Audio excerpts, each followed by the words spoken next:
भाभी की सौतन पार्ट 1। माँ, भाई ने इस लड़की से क्यों शादी की? मुझे ये अधीरा बिल्कुल पसंद नहीं है। बेटी अब क्या कर सकते हैं, मैं भी तुम्हारे भाई की शादी इस लड़की से नहीं कराना चाहती थी, लेकिन समर्थ की जिद के आगे मुझे झुकना ही पड़ा। समर्थ ने अपनी पसंद की लड़की अधीरा से शादी की है, लेकिन उसकी माँ मंजू और बहन सौम्या को अधीरा बिल्कुल पसंद नहीं है। समर्थ की माँ ने तो अपने बेटे के प्यार के आगे अपना सर झुका लिया और दोनों की शादी करवा दी, लेकिन सौम्या ने अभी तक हथियार नहीं डाले थे। वो अभी भी अपनी भाभी को घर से निकालने की हर मुमकिन कोशिश कर रही है। बहू, ओ बहू, आज चाय मिलेगी या नहीं? लाई माँ जी। एक तो समर्थ भी न जाने कहां से इस लड़की को पकड़ कर ले आया है। हर काम ऐसे करती है मानो हाथों में मेहंदी लगी हो। लीजिए माँ जी चाय। अच्छा, तो ले आई तो चाय। मुझे तो लगा था कि तू सुबह की चाय दोपहर के खाने के बाद देगी।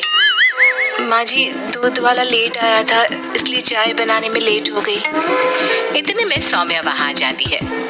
माँ, मैं अपनी सहेली देविका से मिलने जा रही हूँ, शाम को आऊंगी। सौम्या, मैंने तुम्हारे लिए नाश्ता बना दिया है, पहले नाश्ता कर लो फिर चली जाना। मुझे आपके हाथ का बेस्वाद खाना नहीं खाना। मेरी सहेली देविका बहुत अच्छा खाना बनाती है, मैं उसके यहाँ खा लूंगी।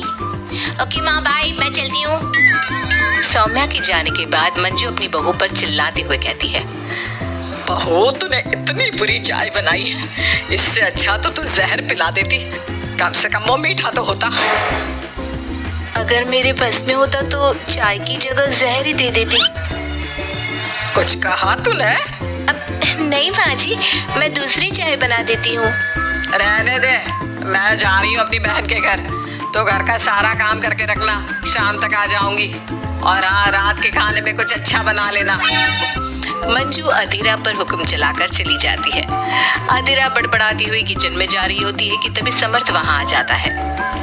अधीरा, नाश्ता लाओ जल्दी से, ऑफिस के लिए देर हो रही है। क्या करोगे नाश्ता करके? किसी को भी मेरे हाथ से बना खाना पसंद नहीं आता। आप ही बाहर ही कर लेना नाश्ता। लगता है माँ और सौम्या ने फिर तुमसे कुछ कहा है, तभी तुम्हारा मूड इतना खराब है। तुम माँ और सौम्या की बातों का बुरा मत माना करो।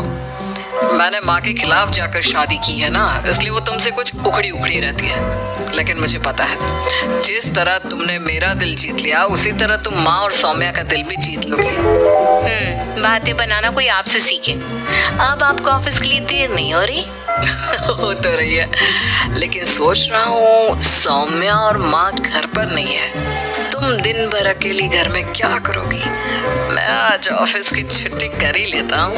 नहीं नहीं नहीं, मैं घर में अकेली रह सकती हूँ, आप ऑफिस जाओ। चलो जाओ और अपना काम करो। समर्थ ऑफिस चला जाता है और शाम को जब सभी घर आते हैं, अधीरा सबके लिए बड़े प्यार से खाना तैयार करके रखती है। सौम्या सबसे पहले किचन में जाती है। अरे वाह, खाने की तो बहुत अच्छी खुशबू आ रही है, लेकिन मुझे इस खाने का मजा किरकिरा करना ही होगा। सौम्या खाने के अंदर बहुत सारी हल्दी डालकर चली जाती है। उसके बाद अधीरा सबके लिए खाना लगाती है, लेकिन किसी को भी खाना अच्छा नहीं लगता। छी भाभी, कितना बुरा खाना बनाया है। इससे अच्छा तो आप हमें मना ही कर देती कि आप खाना बनाएंगी ही नहीं, तो हम बाहर से ही कुछ अच्छा खाकर आ जाते। कम से कम हमारे मुंह का स्वाद तो नहीं बिगड़ता। बहू, तूने हम सबको सुबह बिना खाना खाए निकाल दिया, और अब भी हमें बिना खाना खाए सोना पड़ेगा। क्या करती हो अधीरा? तुम्हें खाना बनाना भी नहीं आता क्या? दिमाग खराब कर दिया। समर्थ गुस्से में वहां से चला जाता है। उसके पीछे पीछे सौम्या भी जाती है। भैया, हमने आपसे कितना मना किया था कि इस लड़की से शादी मत करो, लेकिन आपने हमारी एक नहीं सुनी। आप मेरी सहेली देविका को तो जानती हो ना, सुंदर होने के साथ साथ हर काम में माहिर है। सौम्या देखो, मैं वैसे ही परेशान हूँ, तुम मुझे और परेशान मत करो, जाओ यहाँ से। सौम्या ने समर्थ के दिल में अधीरा के लिए नफरत डालने की कोशिश की। अगली सुबह अधीरा जल्दी सोकर उठी और सबके लिए नाश्ता बना लिया, लेकिन समर्थ बिना कुछ खाए ही ऑफिस के लिए निकल गया। सौम्या भी ये सब नोटिस कर रही थी।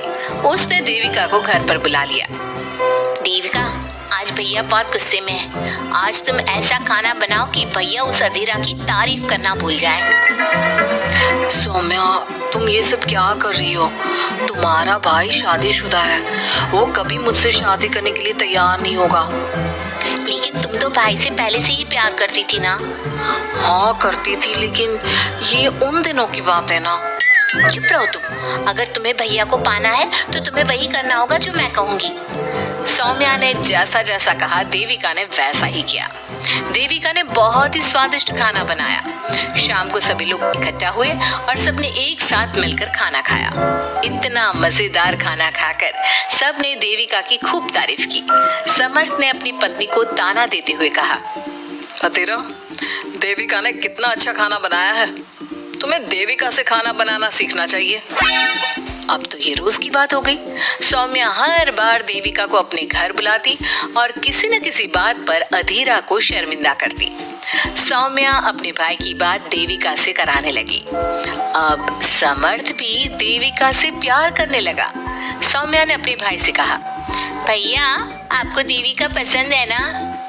अरे तुम ये क्यों पूछ रही हो? क्योंकि मैं चाहती हूँ कि आप देविका से शादी कर लो। अरे सौम्या, ये मुमकिन नहीं है, क्योंकि देविका मुझसे शादी करने के लिए कभी तैयार नहीं होगी और अधीरा भी इस रिश्ते से खुश नहीं होगी। आप देविका की चिंता मत करो, उससे मैं बात कर लूंगी। आप बस अधीरा भाभी को समझा दो। सौम्या की बात सुनकर समर्थ अधीरा के पास जाता है। वो उससे अपनी और देविका की शादी की बात करता है। अधीरा, मैं देविका से शादी करना चाहता हूँ। क्या आप शादी करोगे? लेकिन क्यों? क्योंकि मैं उससे प्यार करता हूँ। प्यार तो आप मुझसे भी करते थे। कल कोई और लड़की पसंद आ जाएगी तो तीसरी शादी कर लोगे? देखो अधीरा, तुम्हें घर में कोई पसंद नहीं करता। तुम्हारी शादी मैंने माँ के खिलाफ जाकर की थी। अब तुम मेरे और देविका के बीच में मत आओ, प्लीज। क्यों बीच में ना आओ? मैं ये शादी नहीं होने दूंगी, आप चाहे कुछ भी कहो। अधीरा के लाख विरोध के बावजूद भी सौम्या और मंजू ने समर्थ की शादी देविका से करवा दी। आखिरकार सौम्या अपनी भाभी की सौतन ले ही आई।